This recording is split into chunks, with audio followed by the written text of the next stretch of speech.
ခြင်းတွေနဲ့အပူပင်ကင်းမဲ့ကလေးဘဝရဲ့အရွယ်ငယ်ရှင်သန်ခြင်းနဲ့ကြည်ပြင်းခဲ့တဲ့အမေရဲ့ရင်နဲ့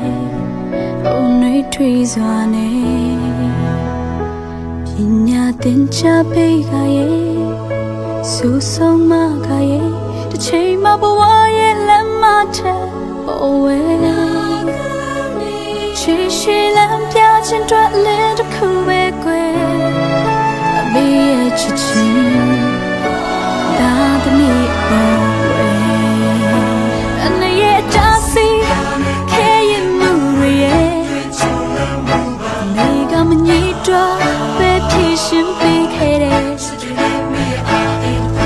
စာရေးဝရေးအသက်ရှင်ရဲ့အတွက်လဲ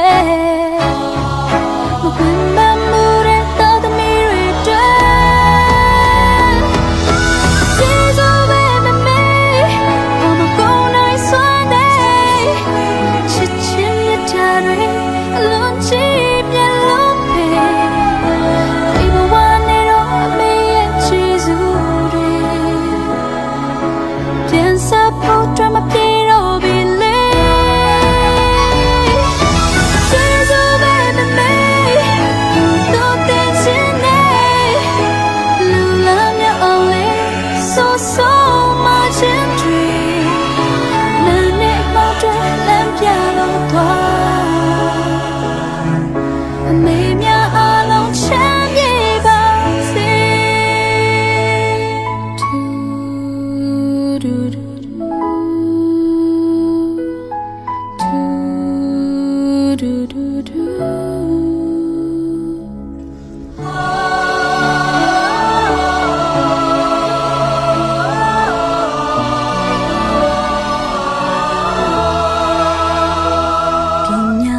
ချပေးကရဲ့ဆူဆုံးမကရဲ့တစ်ချိန်မှဘဝရဲ့လမ်းမထက်ပေါ်ဝဲချီရှိလမ်းပြခြင်းတွေ့လင်းတစ်ခုပဲကွယ်